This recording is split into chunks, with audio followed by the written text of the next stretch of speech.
Welcome to Math TV with Professor V. In this video, I'm going to go over a couple extra examples for how to find the area of a surface that's generated by revolving a curve about either the x-axis or the y-axis. So there's two examples here, and the formula can sometimes confuse students because you have different options for the setup. So the way I like to think about it is surface area equals 2 pi. I'm just going to leave the limits a to b right now, but it could be c to d. And then you have the radius times ds. ds is a little piece of arc length. And basically you use your arc length formula, but I like to leave it as ds because it gives you the option to either integrate with respect to x or y. R is the radius of your surface. And if you're spinning around the x-axis, then the radius is given by y. And if you're spinning around the y-axis, then the radius is given by x. Always the opposite variable. And if you need like a full lecture video, I'll put the link in the description. But basically, you can integrate with respect to either x or y. It just really depends on what sort of equations you're given, okay? So like for this first example right here, okay, y equals square root of 4x minus x squared. So already y is given as a function of x. The limits are in terms of x. So let me see if I can just integrate with respect to x and leave everything as is. Since I'm spinning around the x-axis, the radius is going to be y. I can't leave y in my integral. You're not in multivariable calculus yet. So if everything else is in terms of x, then r, which is y, you're going to replace with the function given. Okay, let us set it up. So again, let me reiterate, ds has two options. It's arc length. It can be square root of 1 plus dy dx squared dx, or it can be square root of 1 plus dx dy squared dy, depending on the problem, okay? So this first one here, we have y equals square root of 4x minus x squared. X is from 0.5 to 1.5, and we're spinning about the x-axis. So that tells me right away the radius is y. So let's set it up. Surface area equals 2 pi. Limits are from 0.5 to 1.5. The radius is y, and then we have square root of 1 plus. Since everything is already set up, y is a function of x, I'm just going to leave it and write this as dy dx squared dx. And then that tells me, okay, if I'm integrating with respect to x, these limits better be in terms of x, which they are. And then y, I can't leave it like that. I'm going to have to replace it with 4x, rad 4x minus x squared. You see? Okay, I like to do all my prep work before I set up the integral. So I like to compute 1 plus dy dx squared, clean it up as much as possible, and then start writing out the integral. So y is rad 4x minus x squared. Let's go ahead and take the derivative, so dy dx. And I teach my class this useful little shortcut. If you have the derivative of a square root function that's a composition, you put 2 and the original radical in the denominator, 4x minus x squared, and then we have to use the chain rule, right? So I need to multiply by the derivative of what's underneath the square root sign in the numerator, and that's just going to be 4 minus 2x. And then I can clean this up because if I factor out a 2 here, then I have 2 minus x, and this 2 cancels with the 2 in the denominator. So now we have 2 minus x over square root 4x minus x squared. Okay, so then that means 1 plus dy dx squared would just be 1 plus, I'll write this as 2 minus x squared over, now we have no more radical, it's just going to be 4x minus x squared in the denominator. And I usually just stop right there. Yeah, I sure do. I sure do. So let's look back at our integral setup here with the formula. I think we're ready. I'm going to replace 1 plus dy dx squared with all of this loveliness, and then replace y with the function that we were given, okay? Are you ready? Here we go. So surface area, excuse me, it's very early in the morning. 2 pi times the integral from 0.5 to 1.5. Y we're going to replace with radical 4x minus x squared. And then I have another big radical of 1 plus 2 minus x squared over 4x minus x squared dx, like that. Okay? Now, the next step is like a common little trick that you have to do with these surface area problems, okay? You actually combine both of these radicals under one big one, and you're going to distribute this radicand through to the other stuff. So watch. I'll do it step by step in case this is your first time seeing such a thing occur.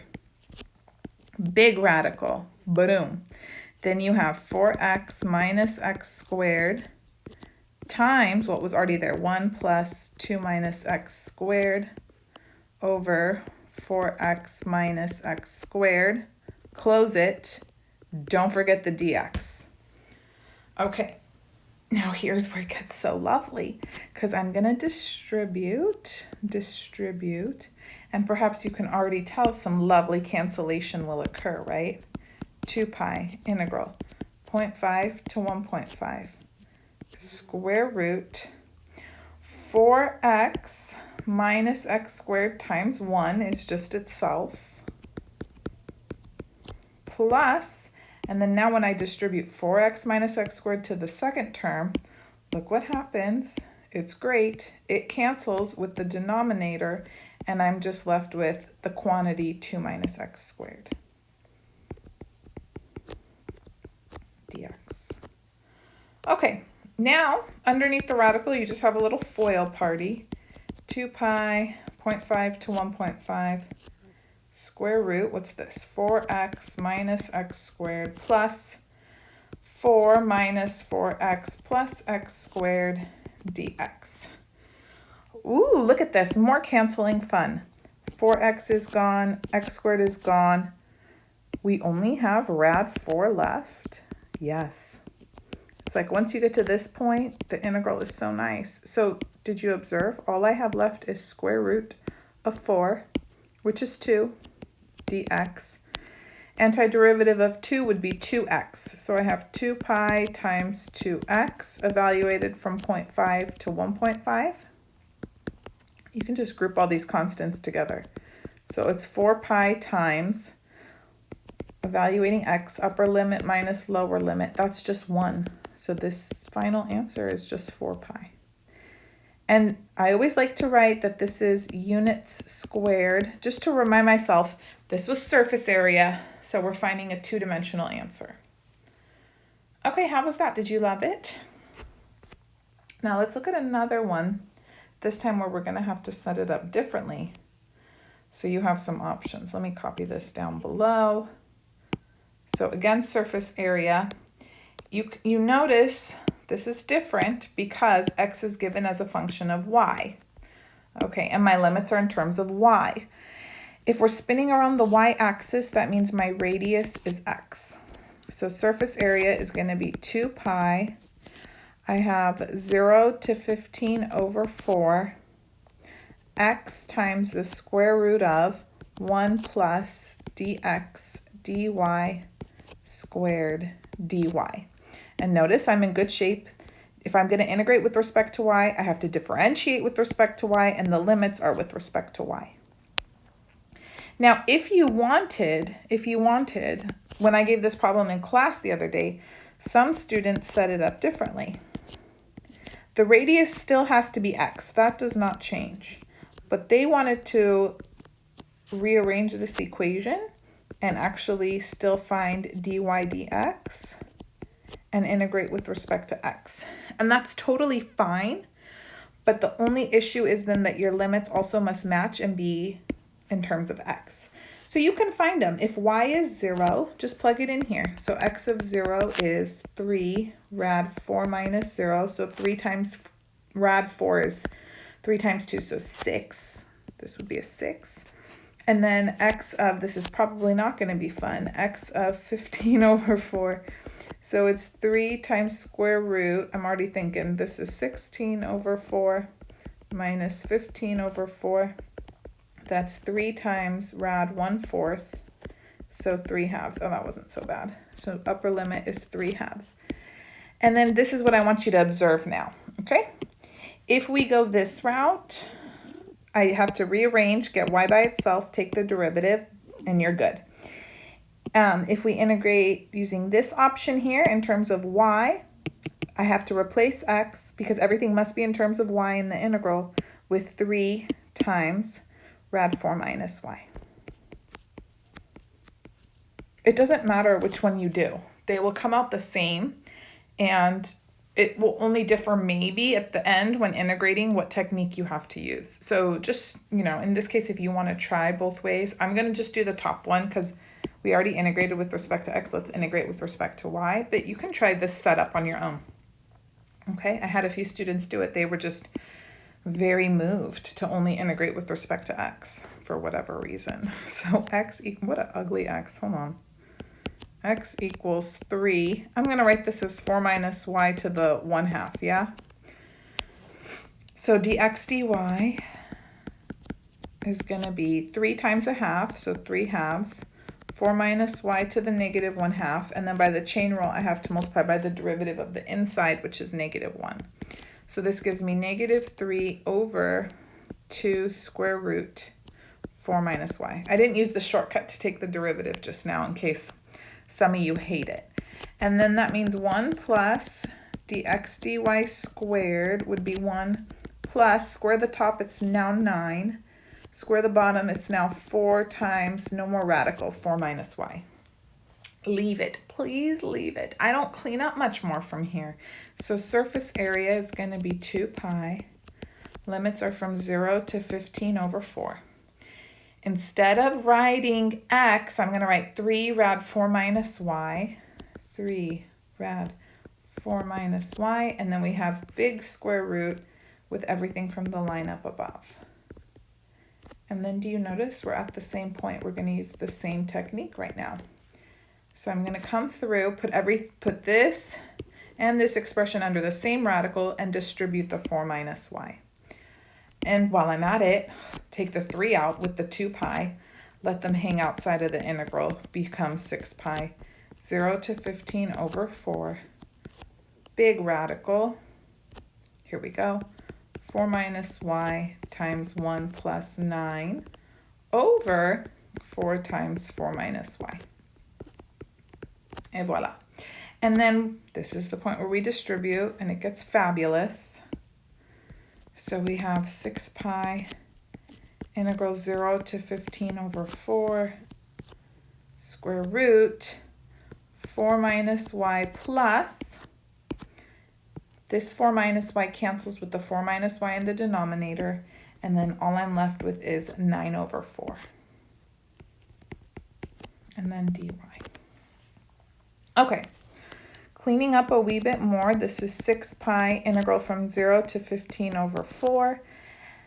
4 is 16 over 4 plus 9, that's 25 over 4 minus y to the 1/2 power dy. Now, if you need to keep going, you could do a u substitution, let u equal 25 over 4 minus y. Du would be negative 1 dy, so negative du is dy. Trying to get my students to think through that a little bit on their own and not actually have to do the u substitution, because then you got to change the limits and all that. Let's just see if we can leave it. It's going to be great. So 6 pi. I know if I did the u sub and everything, all that's going to happen is I'm going to pick up an extra negative, basically because of the negative in front of the y. So I'm going to put it outside the 6 pi right now, like this, okay? Handled. Then currently this quantity is being raised to the 1/2 power. So when we take an antiderivative, we add 1 to the exponent, so it would be 3/2, and then I multiply by the reciprocal of the new exponent. And I'm going to evaluate all of this from 0 to 15 over 4. Cool. 1, this 3 cancels. Now this is a 2. Negative 2 pi times 2 is negative 4 pi. And then we have 25 over 4 minus, I'm going to plug in the upper limit, 15 over 4 to the 3 halves, minus 25 over 4 minus 0 to the 3 halves.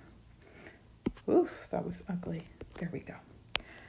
So let's see, this is negative 4 pi times, here I'm going to have 10 over 4 to the 3 halves minus 25 over 4 to the 3 halves. Now when you raise something to the 3 halves power, it means you take the square root and then you cube it. Okay, so this is negative 4 pi times square root of 10 cubed would be 10 rad 10 over square root of 4 is 2 cubed makes it 8 minus square root of 25 is 5 cubed is 125 over 8 again. And then I can factor out the 8. And in fact, I'm going to switch the order of subtraction and make everything positive. So I'm going to have positive 4 pi over 8 and then write it as 125 minus 10 rad 10, you see? And then we just have pi over 2 times 125 minus 10 rad 10. You can leave it like that. That looks plenty fine to me. If you're inclined and you just only want to leave the pi out, then you have 125 over 2 minus 5 rad 10. I don't think that looks a whole lot better. I don't know. They both look about the same to me. Which do you prefer? Option 1 or 2? And then, yeah, if you want to give it a go, solve for y in terms of x. So the other option would be, you would have x over 3 equals rad 4 minus y, square both sides, so x squared over 9 equals 4 minus y, and then y equals 4 minus x squared over 9. Then you would figure out what 1 plus dy dx squared is, and then you would use this integral here with the different limits though, okay? Try it. It's the weekend. You have time for exploration. Anyways, that concludes the video. Hope everyone found it helpful. And again, if you need help with Calc 2, other topics, or just reviewing, check out my YouTube channel. I have everything organized into playlists, full video lectures for entire courses. And then I have a bunch of short things too, like this. Although this wasn't too short today, now was it? And you can also follow me on Instagram and TikTok at MathTV with Professor V. Have a great one, you guys. Bye-bye.